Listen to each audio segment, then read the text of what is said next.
Hello, welcome. I am Karena Gore, and I direct the Center for Earth Ethics at Union Theological Seminary.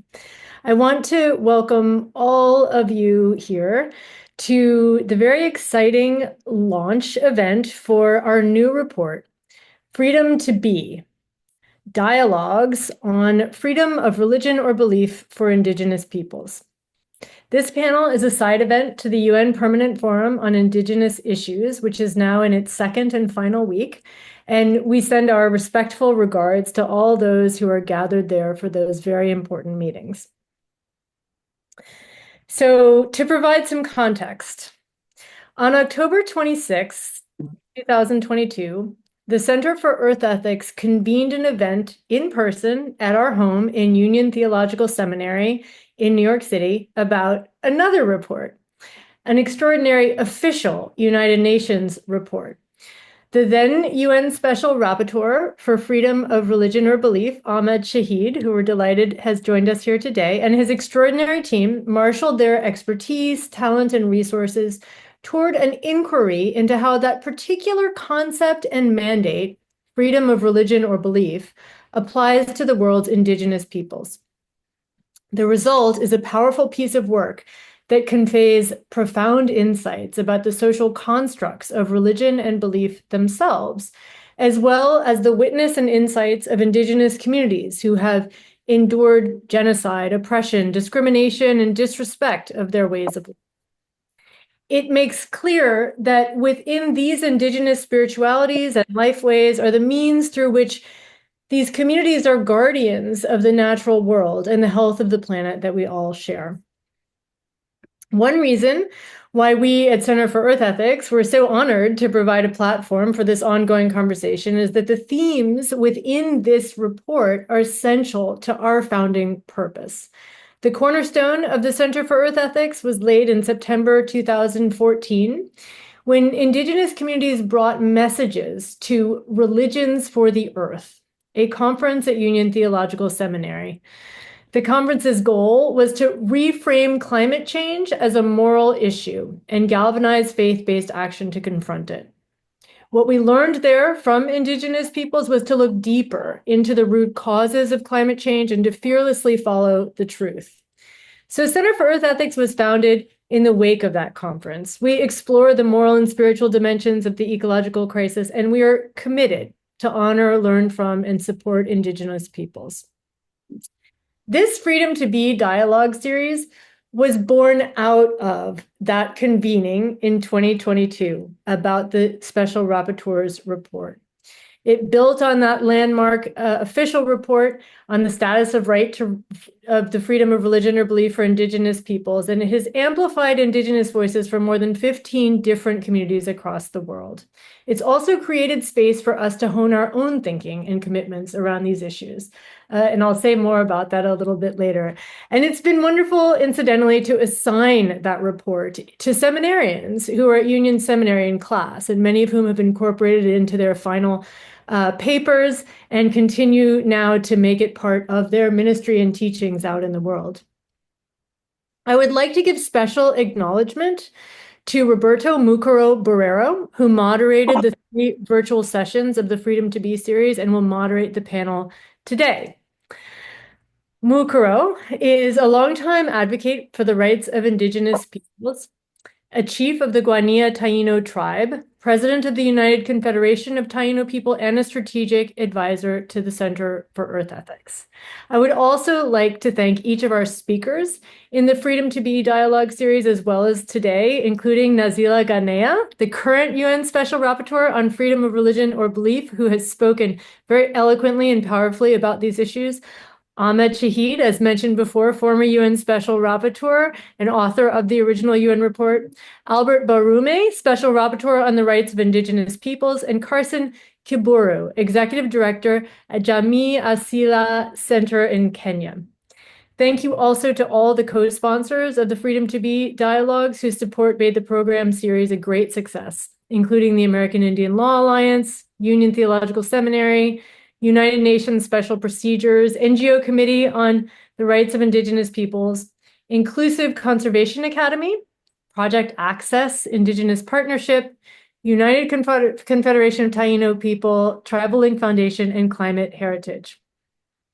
And I want to thank Samira Siddiq, Director of Strategic Initiatives at the Center for Earth Ethics, for her excellent work in pulling together this report and carrying through the center's commitment to this vital work, which we will say more about in closing.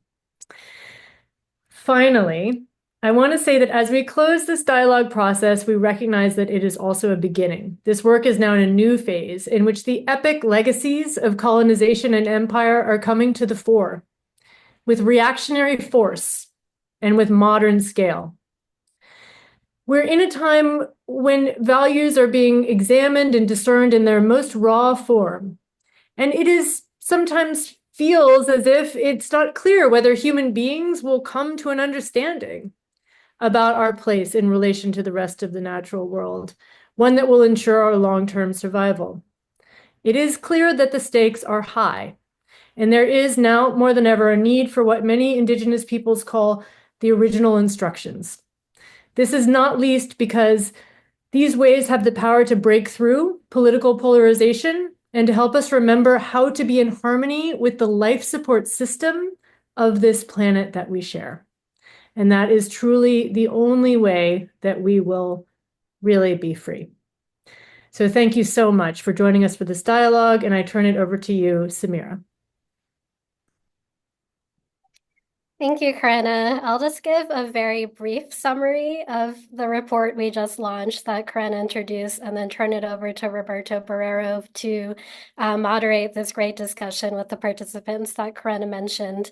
So this report we just launched, the seeds of it were really planted in October of 2022 when Dr. Ahmed Shaheed presented his landmark report to the UN General Assembly titled Indigenous Peoples and the Right to Freedom of Religion or Belief. And the themes of that UN report were so rich and intertwined with the mission of the Center for Earth Ethics that we went on to have a whole series called Freedom to Be that consisted of 4 dialogues and convenings that brought together voices from over 15 different Indigenous communities to go deeper into its meaning. The report we just launched summarizes these dialogues and offers recommendations for continuing on this work. You can find the report on our website, centerforearthethics.org. And just to give you a sense of what's in the report, I'll present a few key takeaways and themes from each of the dialogues. So the very first Freedom to Be convening was in person at Union Theological Seminary and featured several Indigenous voices. One of those voices was grandmother Mona Polaka, a Havasupai, Hopi, and Tewa elder, who emphasized the aspects of her vision of relationship and reciprocity. She said, "The original instructions are our way of life. In our sacred relationships, we must always remember that there is a balance that we must maintain. The practice of reciprocity is central. Give before you take. We take only what we need. We leave some for the rest. Our challenge is what to continue to hold on to and what we are going to embrace from Western society. We have the responsibility as Indigenous peoples to be the gentle reminder to the rest of the world." The second dialogue, which took place over Zoom, went deeper into how the legacy of colonialism is a persistent threat. Donato Bumakis, the executive director of the Kalinga Mission in the Philippines, said, "I have seen how our Indigenous spirituality has been supplanted by foreign religion that has destroyed our culture and our environment. Damage to the environment has been another inevitable outcome.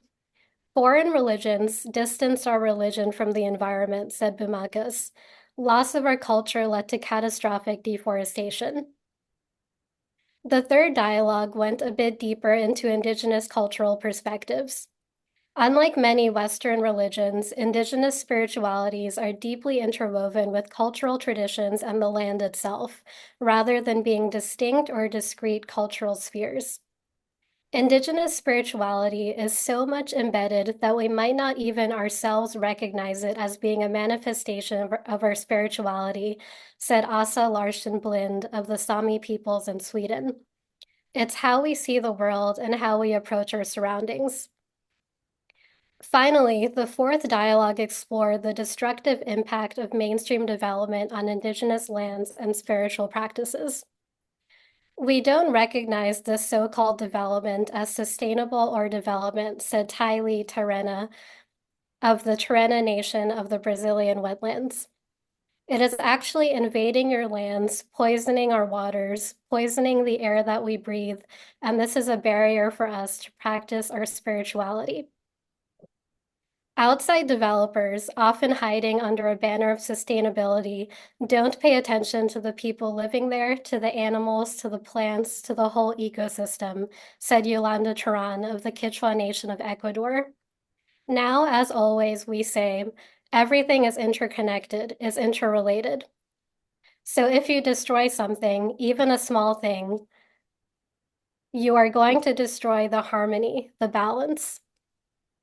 In conclusion, the key findings from the dialogues are that most modern notions of religion are inadequate to understand Indigenous spiritualities, which occupy a central place in Indigenous experiences, cultures, and worldviews. Indigenous spiritualities are not relics of the past, but vital, living traditions worthy of respect and protection. Indigenous spiritualities and lifeways are excluded from international legal instruments limiting Indigenous peoples' freedom of religion and belief. Both the legacy of colonialism and modern development models threaten to destroy Indigenous spiritualities and lifeways. And finally, a return to Indigenous spiritual practices, which often focus on land, has the potential to restore balance and improve life on Earth for everyone. With that, I'd like to turn it over to Roberto Barrero so he can resume the dialogues. And just a bit about Roberto. He has a distinguished and diverse background in policy and program development and human rights advocacy, including a specialization on the rights of Indigenous peoples. He has more than 25 years of experience actively engaging the UN system in thematic areas such as sustainable development, climate change, the Information Society, and the Organization of American States, among others. He is a published writer, an accomplished artist and musician, and has an educational background in communications and cultural studies. He has served on the staff of the International Indian Treaty Council and the American Museum of Natural History, as well as been a consultant for UNESCO, the UN Development Program, the UN Permanent Forum on Indigenous Issues, PBS, and many other notable institutions. So thanks, Roberto. Take it away. Homitu, Taigwe, Itiaono, greetings, relatives. Thank you so much, Samira, for that introduction and that overview of the report. I feel really honored and privileged to be a part of this discussion today with all of our distinguished panelists. I'm really looking forward to hearing more of their responses to the report and to other issues. And just to let folks know that after we have our speakers share a bit, we hope to open up for questions, and folks will be able to leave some questions in the Q&A, and we'll be able to respond to those there. And just also, speaking about a privilege, it was also a privilege for me to be part of the other dialogues that took place, because the report itself, it was really so powerful for us, because it's been quite some time since folks have focused on, and since we've seen a focus on Indigenous peoples and the subject of freedom of religion or belief put together in this way, so articulately, and with kind of a roadmap of where we can go and the possibilities. And so it was fascinating for me to be part of the additional dialogues, because we were able to see how Indigenous peoples were reacting to the report itself, but also it allowed for an opportunity for Indigenous peoples to also bring in some ideas that maybe they felt were not entirely covered in the report, or maybe needed to be expanded on from their perspectives. We received some really powerful examples of how this subject area affects the lives of Indigenous peoples, as Samira just said, not just in the past, but really in the present day. And I would imagine that this will continue into the future as people still try to understand and come to understandings between peoples and communities like Indigenous peoples and those who are surrounding Indigenous peoples' communities. And so, what I'd like to do is just say one more thing. As a Taino person, uh, this is a powerful subject for us because our peoples, at least in the Western Hemisphere, we were the first contact peoples when 1492 Christopher Columbus comes over, impacts the Caribbean islands, and so we really saw an assault on our freedom of religion very early on, and it really resulted in traumatic and really generational trauma that continues in our community today. But I can say that Indigenous peoples, we often talk about it, but I could say from firsthand experience, we are a resilient people, and I'm so proud of our folks that, uh, despite the overall oppression and suppression of our religious views, our spiritual views, there I see really a return, a continuing return to those values and to that cosmovision that once sustained our people over so many generations. And so, with that, I just want to kind of move right into the dialogue. And we're so fortunate that we have the original author of the report, Dr. Ahmed Shaheed. He served as the Special Rapporteur on Freedom of Religion or Belief from 2016 to 2022. He was also the Special Rapporteur on Human Rights in Iran from 2011 to 2016, and the Foreign Minister of the Maldives between 2005 and 2010. It's just all of these speakers have such distinguished backgrounds and histories.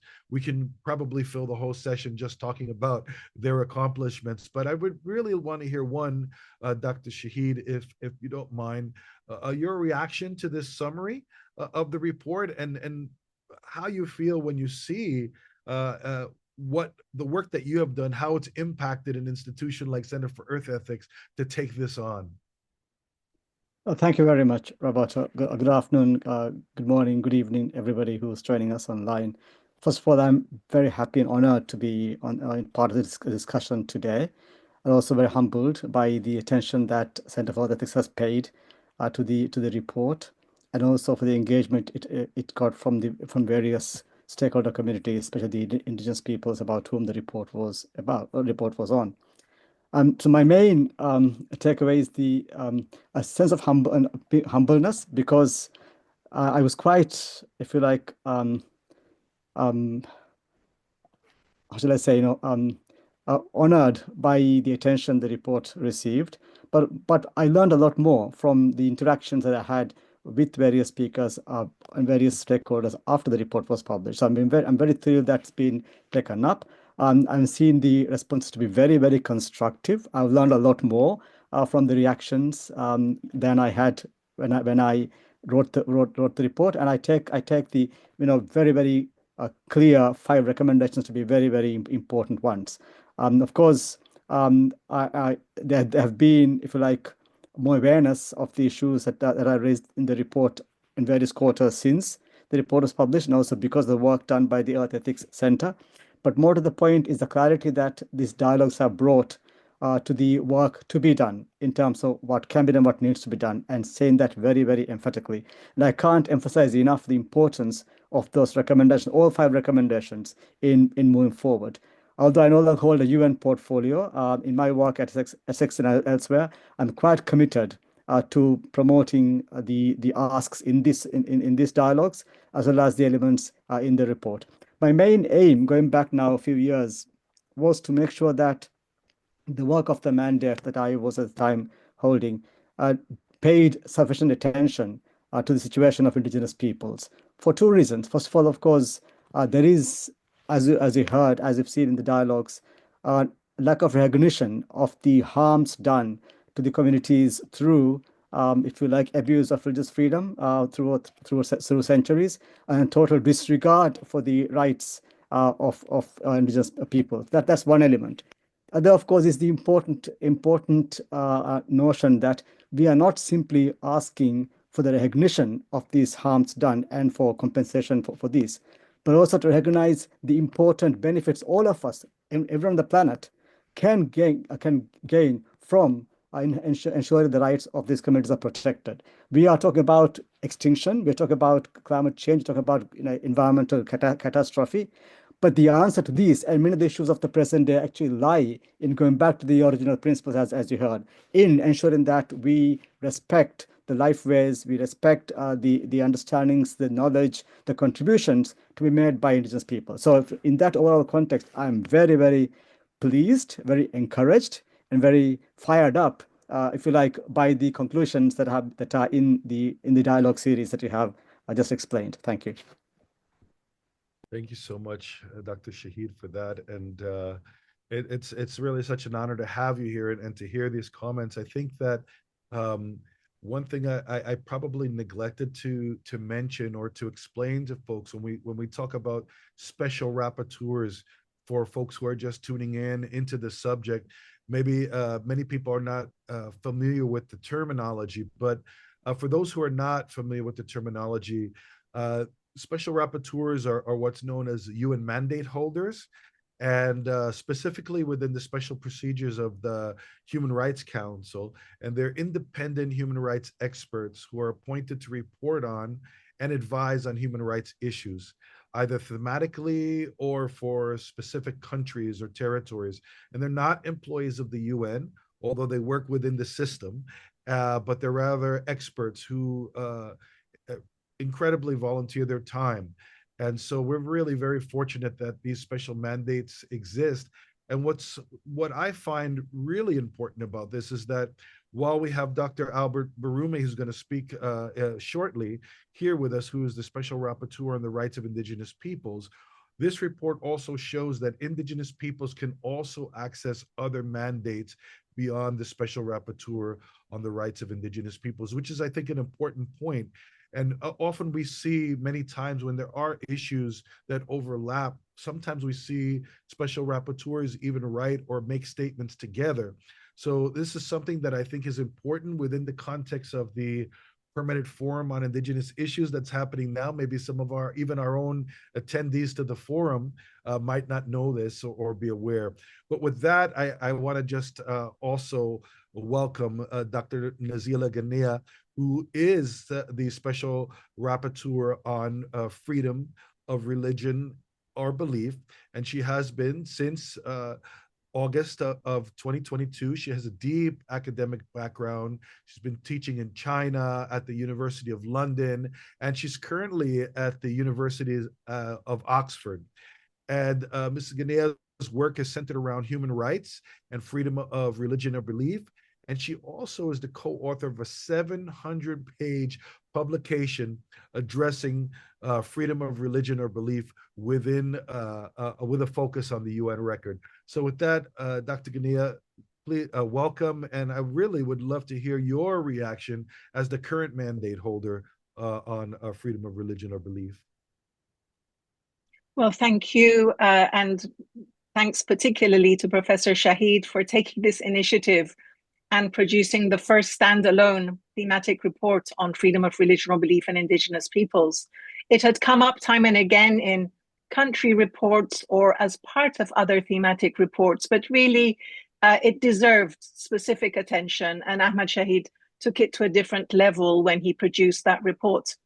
I think all special rapporteurs will be envious of the extent to which that report has, not least in your report, instigated this ongoing dialogue, this engagement with those concerned, which will no doubt be a springboard into further action into the future. So that's wonderful. That's what brings a report to life, keeps it alive, and details it. So thank you to the Center for doing so.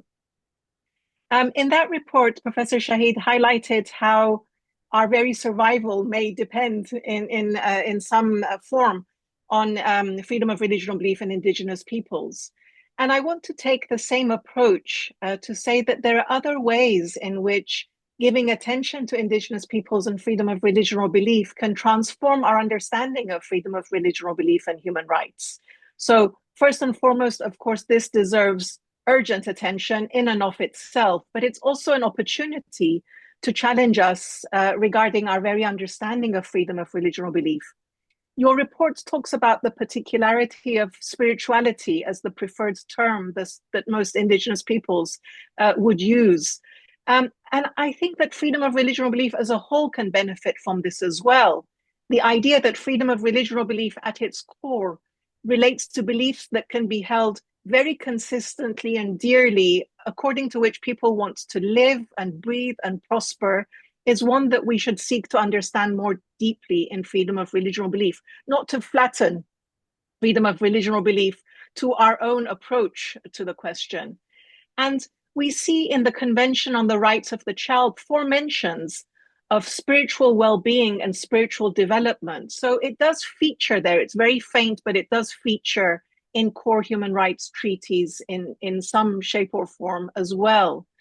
The report highlights interconnectedness, and that has faint echoes in human rights, or I mean, maybe not so faint echoes in human rights. Of course, interconnectedness is true of human rights itself. And as you just mentioned, Roberto, that we are talking, when we talk about Indigenous peoples and their freedom of religion or belief, we're also talking about assaults on the rights to livelihood, of life, the right to water, culture, the right to security, of land, of equality, and so many other rights. So it's not surprising, therefore, that when it comes to allegation letters and press releases that relate to Indigenous peoples and freedom of religion or belief, you see, as you said, a number of mandates that would join it. The report highlights also mental harm, and this is such a crucial understanding that we should bring to the fore. It's something that has also been highlighted in the last two thematic reports of this mandate on advocacy of hatred based on religion or belief, and on torture, inhuman and degrading treatment or punishment, and freedom of religion or belief. Mental harm is often de-emphasized, but it's really crucial. And then the recommendation you make about interfaith inclusivity and building trust is really well taken. You know, the problem with freedom of religion or belief is states are always very confident that they have a good record, but they come to the table with a very blinkered perspective of what freedom of religion or belief is, really for the recognized religion, the state religion, or a couple of others, but they're pretty much blind to the other discriminations, disadvantages, or blatant violations of freedom of religion or belief that are taking place. So Indigenous peoples challenges us to look beyond what we have previously emphasized on freedom of religion or belief, and challenges us in so many other ways as well. So I want to thank you for the report in and of itself and its core objectives, but also for these broader enrichments that it brings to the table. Thank you so much for that. Really appreciate it. And I'm going to move on to our next speaker. I'm going to call upon the distinguished Dr. Albert Barume, who is the current Special Rapporteur on the Rights of Indigenous Peoples. He's assumed this role in December of 2024. I happen to have I've gained a great respect for both Dr. Shaheed and Dr. Ghanea over the course of this. But with Dr. Barume, I have to say that we've interacted with each other for many years, and I also feel very privileged to call him a friend. But Dr. Barume was one of the first lawyers to work on Indigenous people's rights in the 1990s in Africa. And he has over 25 years of experience working at the national, regional, international level, including leading a team of African experts supporting African diplomats during the adoption process of the Declaration on the Rights of Indigenous Peoples. And as I said, when I was introducing our other mandate holders and former mandate holders, the the trajectory and the histories of all these speakers is so widespread. We can continue, but I thought it was very important to include Dr. Barume in this discussion, and so did everyone at the center, because one, obviously the Permanent Forum on Indigenous Issues has been going on from last week, and now we're in our final week, as was mentioned by Corinna in the beginning of this program.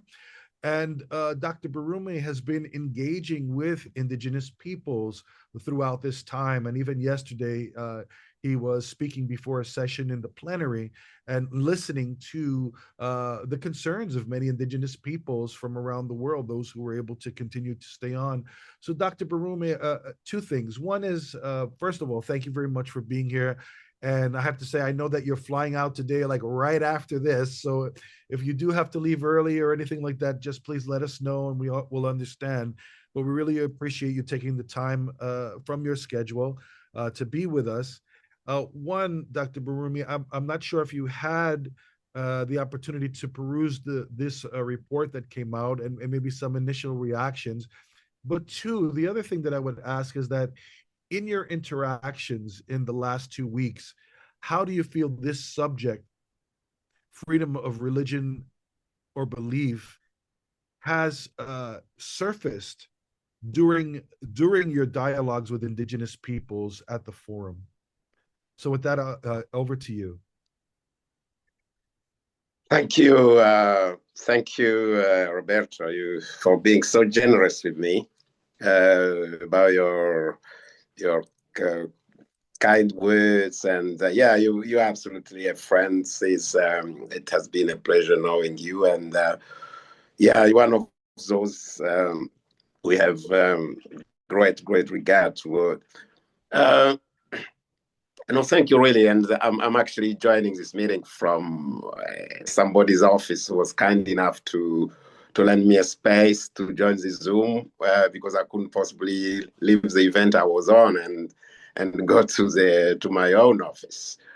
So this is absolutely a pleasure to me to participate in this. And I think your second question, which I'll sort of touch upon later, really sort of reveals how this subject is so relevant.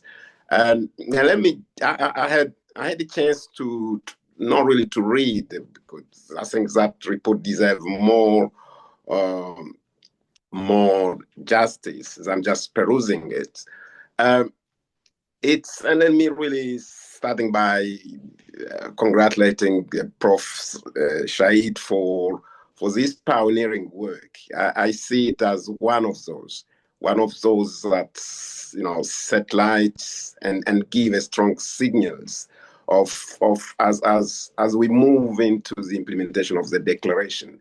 These kind of reports are really central, because it goes to those fine-tuning analysis of rights with the view to give a body to the declarations. And we do need those kind of analysis, because the declaration having gone through over some 20 years of negotiation actually was a bit vague in certain areas. So it needs those kind of deepening analysis and so thank you, Professor. Just to say something, really to break the glass of my point.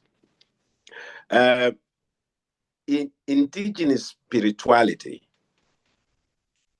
is among the first to be attacked when the occupation or colonization happens, because everybody's spirituality goes to the heart of what they are. It goes to the heart of the culture. That applies to everyone. So it's not by mistake, it's not by coincidence that the spirituality of Indigenous people was among the first attack. And it explains why Article 12 of the Declaration clearly enshrines the right of Indigenous people to their spirituality, religious tradition, custom, and ceremonies. Because the Declaration, as we all know, is a remedial instrument. And it does recognize the centrality of spirituality for every single culture. I mean, the declaration goes even in Article 25, where it states more on the state duty to enable indigenous people strengthen their distinctive spiritual relations with land, territories, and resources, waters, coastal area, and so on and so forth. It's actually in 2004, the Special Rapporteur, my predecessor, did touch on the subject. He identified that the denial of the right to practice own culture, religion, and language as a major human rights problem affecting indigenous people. That's how far he went. But he did highlight that the restriction on the religion's rights by prisons officials, such as access to their spiritual leader, who are sometimes harassed and are denied access, including to those in detentions. So the prejudiced views, the stereotype views, the discriminatory views against spirituality actually have still survives at very, very, very, very level. And so this, for me, a report really couldn't come at a more convenient time. The special rapporteur, as a special rapporteur, I decided to write my first two reports, first on recognition. And obviously, it's interesting because it raises the issue of that state duty to recognize indigenous people's rights. And I think those rights include their spiritual existence. Now, how should the right to spirituality be recognized is interesting. What kind of practice is being done? And I have to say, actually, had I read this report a couple of months ago, I would have actually included a question on spirituality in my call for contributions. I'm actually responding to your second question somehow. And so my first report is on recognition. So I see the potential, and really when I read the concept, the note of this meeting, I sort of pinched myself and I said, here I could really have thought contributions from the indigenous peoples first and other stakeholders, including states, on practice on how states are doing in recognizing those indigenous people's spirituality as provided for by the declaration. Now I'll have to look into that. My second report is on land. And the land issue, as I said in the call for proposal, my intention is not to make the legal argument. I think the legal argument has been made. What I was interested in, I am interested in, is to take stock of state practices, of what is it being done by different countries in registering and demarcating indigenous people's land. Again, it's really, really interesting because, and again, if I had read this report before, I would have included a question on, because spiritual sites can be located in various areas of indigenous people land, territory, and resources. And I think they are actually part of the core indigenous people's claim. They probably should be part of the section of land on which indigenous people have the strongest rights that actually cannot be overridden by states under any circumstances. So again, I really, really welcome the report. I went through the recommendations. I like the argument on the interconnectedness, where exactly land it would be seen as the holder of spirituality and the culture. And I think it should reinforce the argument. This morning I was making an argument.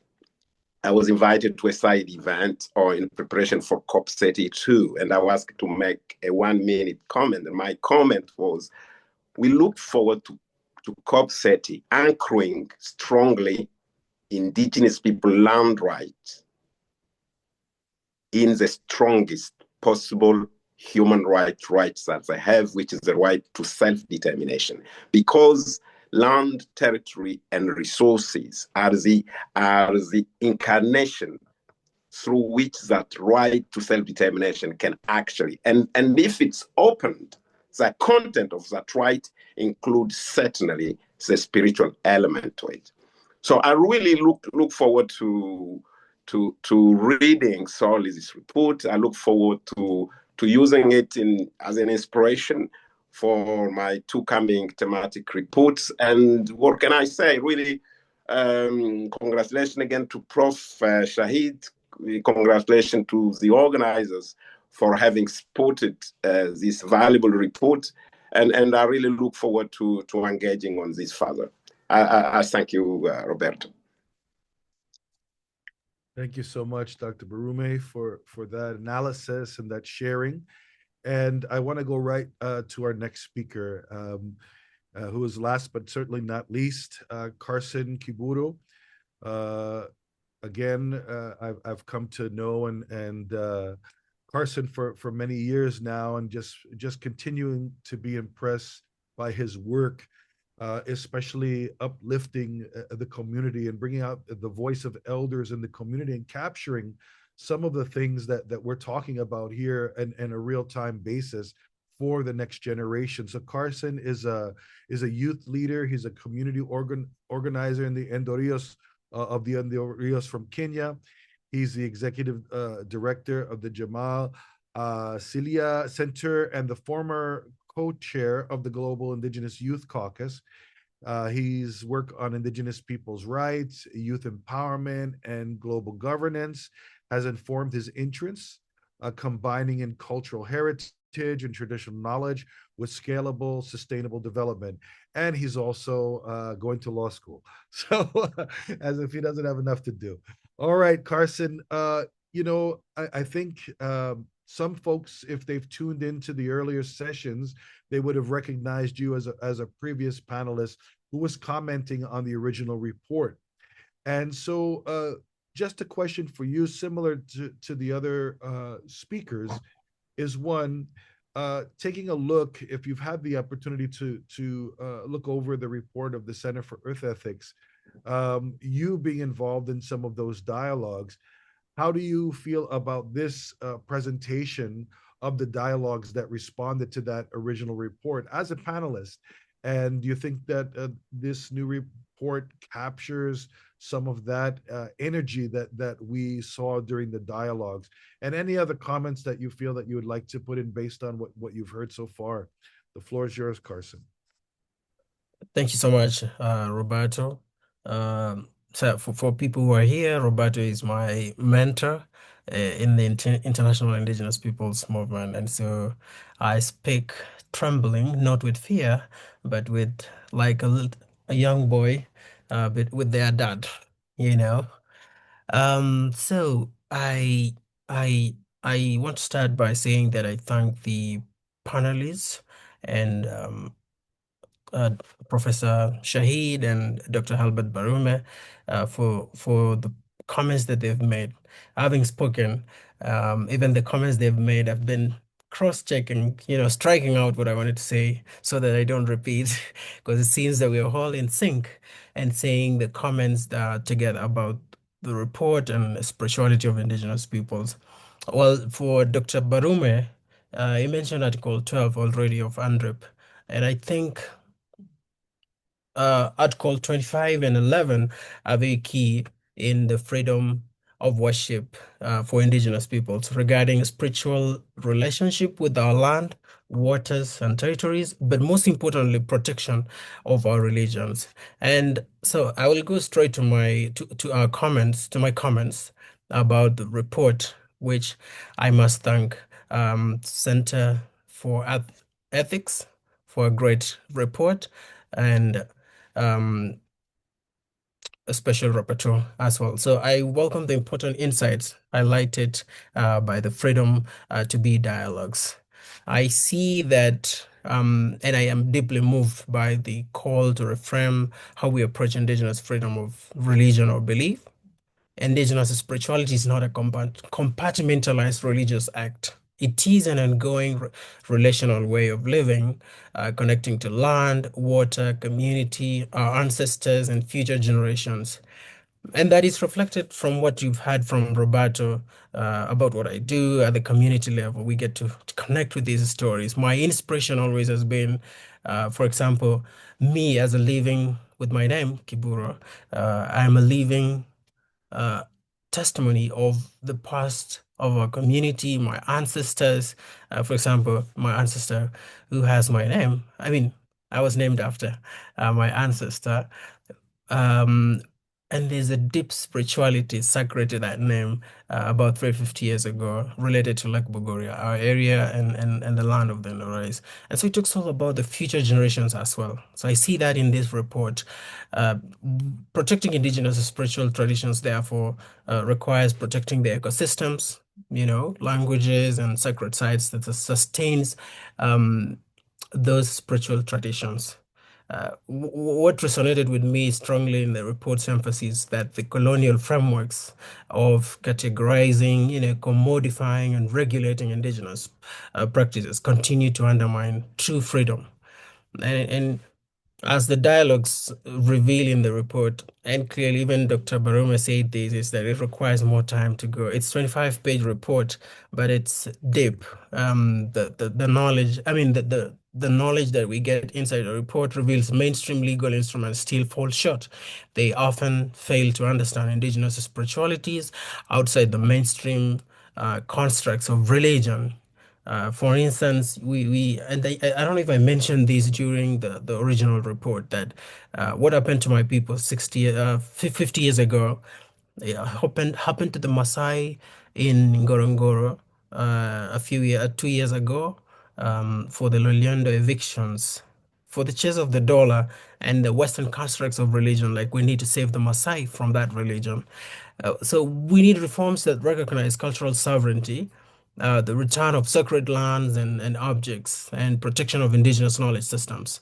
And finally, I support the report's reminder that honoring indigenous spirituality is not only an indigenous issue. It is crucial for healing our fractured relationship with the earth and securing planetary health. Well, our indigenous teachings offer profound guidance of humanity's path forward, especially in this time of ecological crisis. And again, some of the speakers who have spoken have said these, and it's very important to highlight by um, these key issues that I've seen in the freedom of religion or belief for indigenous peoples. The key insights that I would like to share.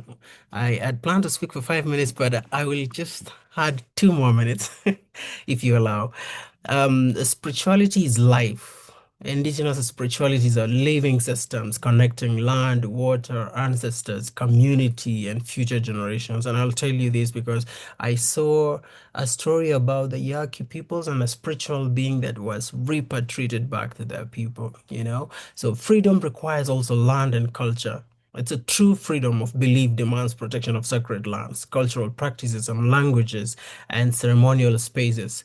Also, we see that colonial legacy still harms forced assimilation, land dispossession, and modern development continue to threaten indigenous spiritual survival.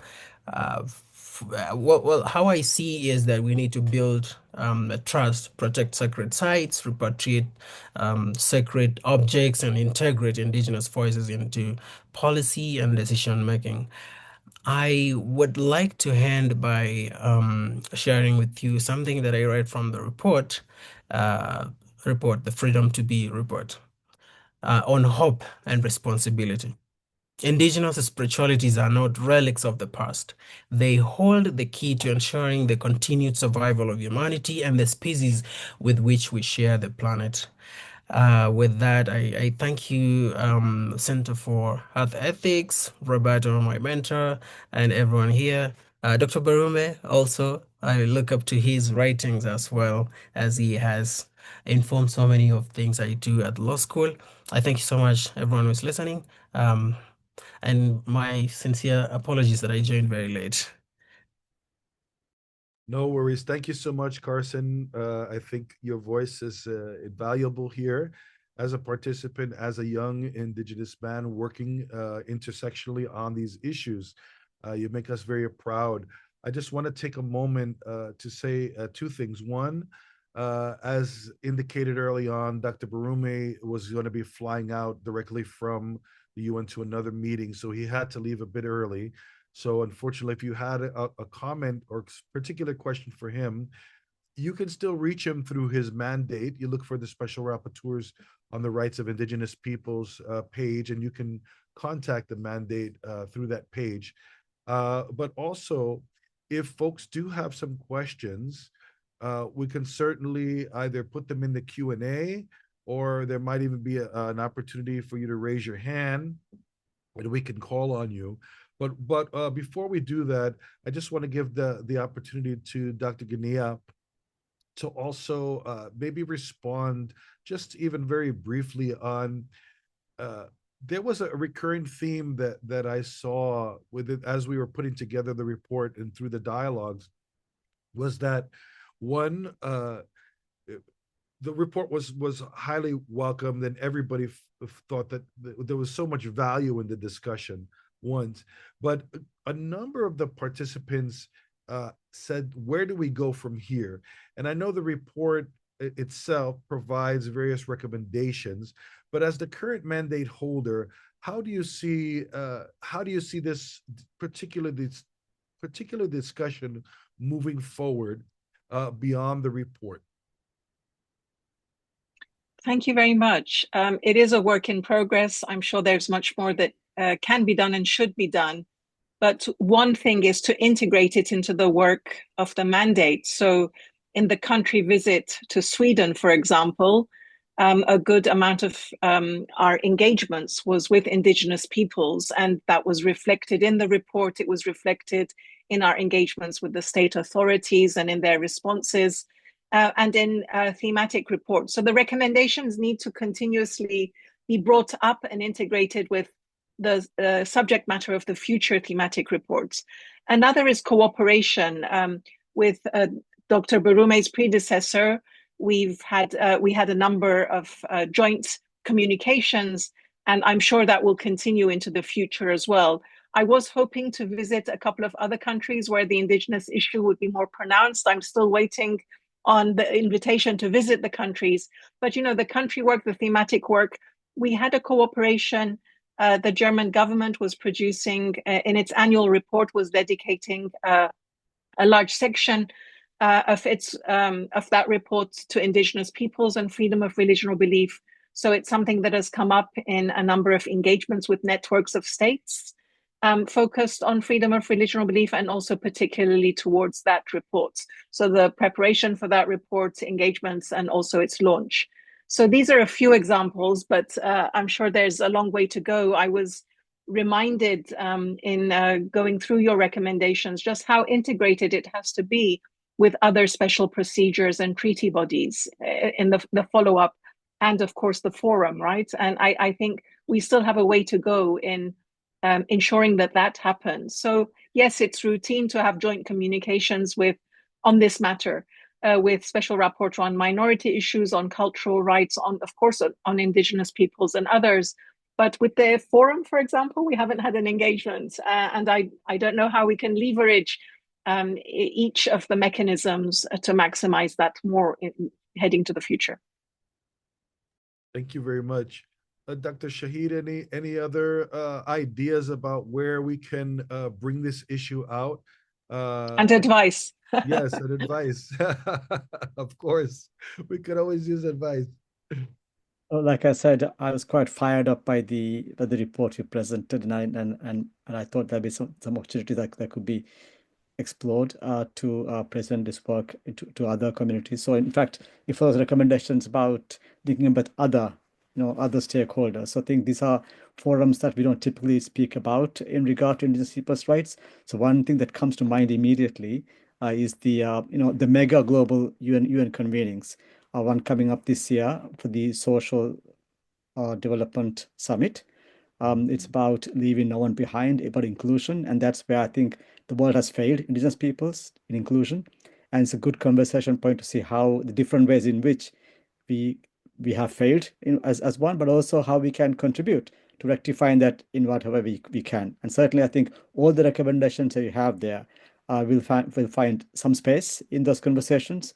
And I think nothing better than at this time at the summit level. And I also think at the way the world is at the moment, I don't want to go into details here, but I think the way the world is at the moment, I think we need the Indigenous people's voices to be heard and to be able to respond, to their needs as a way of all of us being safe and be more sensible. Thank you. Thank you so much. I see that we do have a question, so I'm just going to. Okay, so we have one here from the Taino Native American Church. How does this apply to sacred plant medicines? Can anybody elaborate on that, on the medicinal plants? How does this subject tie in?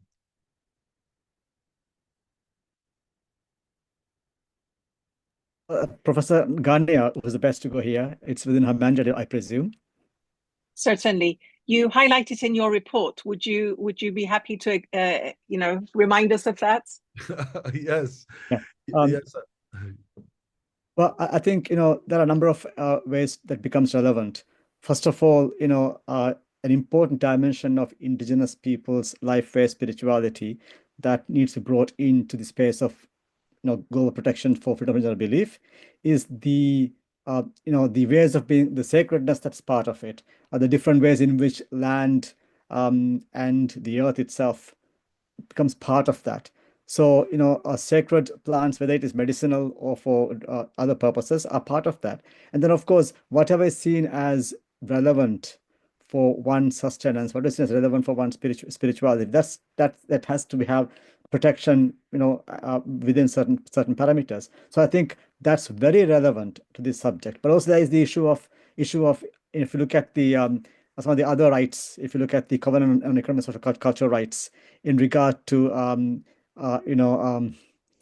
traditional knowledge and rights to one's knowledge, these are areas in which this also should be protected. So right now we see in a variety of ways these rights being violated, but these are all violations of existing rights because we haven't seen them to be relevant or applicable to Indigenous people's life ways. But they are relevant. I think we need to insist they're relevant and show how they are relevant and how they can actually be protected and start doing that. Thank you. Thank you very much. I don't see. Oh, here. Roberta, may I come Yes, in? Of course, please.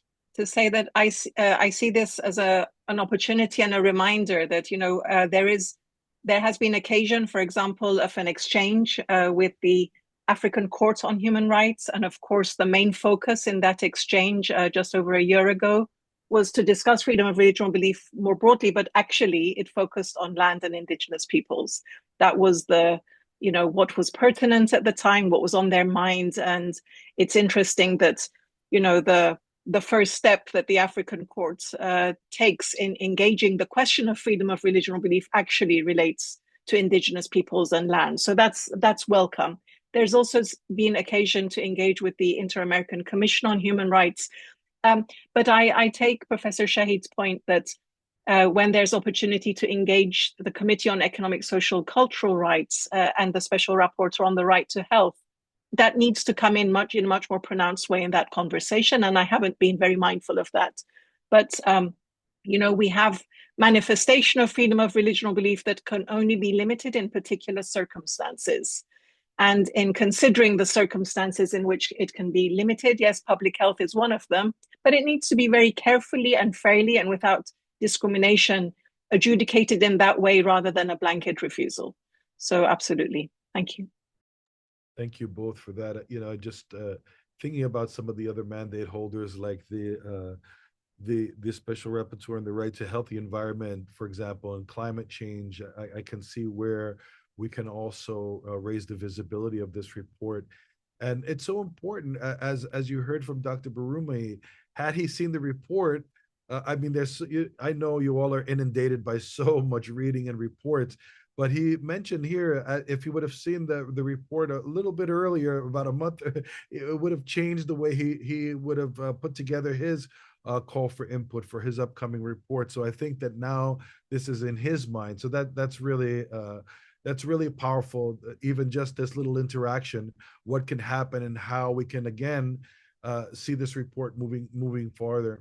And I would think that moving forward into the permanent forum, there's other ways that we can also continue to highlight and to make those connections between mandate holders and doing something at the permanent forum on Indigenous issues itself, as well as the expert mechanism on the rights of Indigenous peoples that takes place in Geneva during the summer. And I think that that's another area we could explore.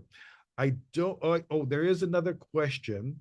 The question is, do you think it would be possible to have a petition to sign to show support of the public behind this report in the future if there's not one already? Does something like this work, or some kind of campaign? Would that be interesting? Have you heard of anything like this before to support a report such as this? There are a variety of ways in which society actors seek the attention of various, if you like, regulatory bodies, including various UN mechanisms, including special rapporteur mandates. And that's typically in the form of usually, if you like, insights that they regard very important, but may have not found traction within the work of a mandate. So there are many pathways to doing this. One, of course, is a petition that is endorsed by a wide range of people, that obviously has that, if you like, weight when it has that amount of speakers behind it. But you don't actually need to have those signatures. You just need to have a report of this sort and present it to key stakeholders, and then make the case that they should be bidding on this. In the past, I think at the present time, this may be suspended. The special rapporteurs used to have an annual meeting in which they would discuss, if you like, broad-ranging thematic issues. So if this format has been restored by the UN, or when it is restored, I think that's a very good platform to mainstream this report across all mandates.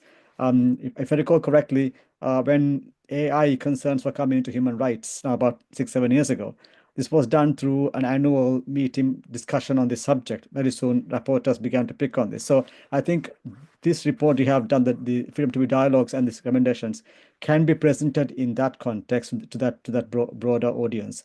There are also other key points coming up, and I was going to say that I think both my report and the dialogues didn't really make enough of the connection between growing global hatred and the effects on Indigenous people's rights. And Professor Ghanea did a report on this subject, I think, last year. And I think that's, again, a platform that can be used to show interconnections here. Because if I recall correctly, in my consultations, I came across people that testified to me that the amount of hatred they faced was just, shocking, appalling. And into my memory, they were far more frequent than what other communities were facing. So there's a huge, link to that. Of course, this links to mental health and so on and so forth as well. And at the present time, with a global focus on hatred, and also we're coming up to the International Day to Combat Hate Speech, there could be a platform in which I think this very important work on this report and the wider work done by Earth Ethics Center can be showcased to member states, to UN, I feel like, the UN oligarchy, if I may use the term here, and others who could do something with it. So I think that these are important platforms that can be used. Of course, the petition, of course, will be certainly something that can be useful. But beyond that, I think should look at how this petition, or without the petition, without signatures, the report can be advanced through these policy-making processes or spaces. Thank you. I think those are excellent ideas, and perhaps also we should make I should make the effort. We should make the effort to reach out to sister agencies, the World Health Organization being relevant to the previous point being made. But maybe petitions are also useful to reflect these at the regional level and the sub-regional level. So, you know, if there could be appeals and processes, side events that focus attention on this at the African Commission, at the ASEAN and others. The Inter-American Commission at least has already shown itself to be awake to this matter, but it needs to constantly be kept on the table. So maybe the petitions also means a reflection from the UN level to other human rights mechanisms, which we might be calling upon more and more as resources become challenged at various levels. So we need everybody to be on board and to take that into consideration. Thank you so much. And Carson, I know we're running out of time, and we're going to invite Corinna back to make her closing comments. This has just been such a fascinating and important dialogue, once again highlighting that this subject is so far-reaching and so interconnected with everything else going on, as you've all mentioned. And thank you, Parker, for sharing that question. And I don't know if Carson, if there was anything else you would like to add before we call back Corinna. And I just want to thank some of the folks in the chat who have been making comments and seem very supportive. There's also some information so that you can follow up on with particular websites on some of the key points that people made. And yeah, it's great. Another more comments in there. So thank you very much, especially for I know some of the members of my own Caribbean indigenous community are in there, and I really thank them for being here and trying to raise that visibility of what we're going on there. Carson, anything else you'd like to add? Thank you so much, Roberto. I just wanted to, I thought something very important still about a path moving forward. I'd like to read a comment by grandmother Mona Polaka. She said that let this not be a piece of paper sitting on a shelf. Let it be a guide for improving the quality of life. I think it's a very simple way, but it's more in a more profound way, showing us the way forward for a great work that was done in this report. And yeah, I would like to close that way. Thank you so much, Roberto, and to everyone at Center for Ethics. Thank you so much. Thank you to all of our speakers, Samira Sadiq, Dr. Ahmed Shaheed, Dr. Nazila Ghanea, Dr. Albert Barume, for taking the time out of your busy schedules to come and dialogue with us. And now I'll turn it back to Corinna Gore to close us out in the session. Wow, thank you so much, Mukra. What a wonderful, powerful discussion this was.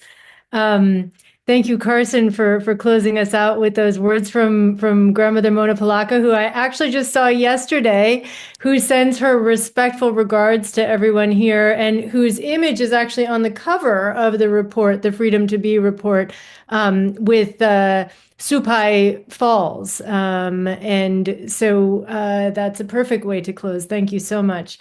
I was smiling to myself thinking that, we've just had a dialogue about a report that was about dialogues about a report.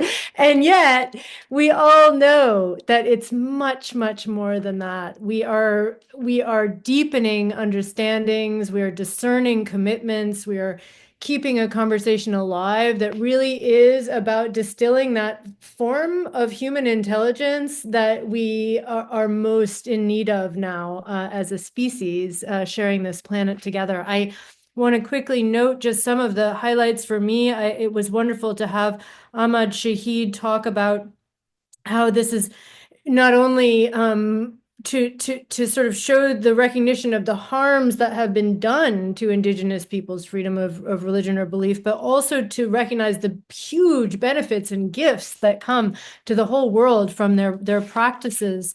in this way. And then Nazila Ghanea talking about that giving attention to this issue, this topic can actually transform our whole understanding of spirituality in general, of the concepts of religion and belief and spirituality, and reminding us the context that this has come up in other ways, in the Convention on Rights of Child, they feature spiritual development and so on, but that this report can actually break through to another level of understanding. And it was so wonderful to have Albert Barume here, and to hear from him, as has been noted already, how important this work will be for him going forward. And really to name that that we can sense that attacking the spirituality of a people is the first thing that will happen with an aggressor, an occupying aggressive force. And I thought he put that in a very powerful way. And then, of course, for Carson, not only closing us so poignantly with those wonderful words from Mona, but also just to say in your voice, in your gracious way and wise way, that spirituality in Indigenous ways is so much a part of life. It is not at all separate. And to speak about when it becomes under attack, when it comes unraveled, how that has happened with your people, with the Maasai people later, with all of these examples, just powerful to hear that said. I want to say, obviously, that part of deepening commitments are the specific ones, and I won't go through them at length, but just to say that Center for Earth Ethics has put forward 6 commitments that we identified that you can see in the report. And interfaith dialogue is something that we do a lot of, and we will continue to center and lift up Indigenous communities in that. We also want to be more aware of how to hold accountability for these violations, and not let it go as it has customarily been let go and not enforced for so long. We want to support sacred sites, the policies that return sacred sites to the stewardship of Indigenous peoples. We want to, of course, also be attentive to the use of sacred plants, medicines, to the lifting up of languages. We're working on that already in various ways. We want to adopt and consult the UN Declaration on the Rights of Indigenous Peoples as a guide for the center's work. And we want to continue to promote this wonderful Special Rapporteur's report and engage the UN system with it in various ways, which we really did today in ways that I'm very much looking forward to following up on. And so in closing, I just want to say thank you, of course, to Samira Sadiq, again, the Director of Strategic Initiatives at the Center for Earth Ethics, in a wonderful leadership position with us to help follow through on these commitments in this work. And finally, of course, to thank the wonderful Cacique Roberto Mucuro Barrero for his incredible leadership and really wonderful guidance for us in this whole project. Thank you so much to everyone for being with us, and have a wonderful rest of your day.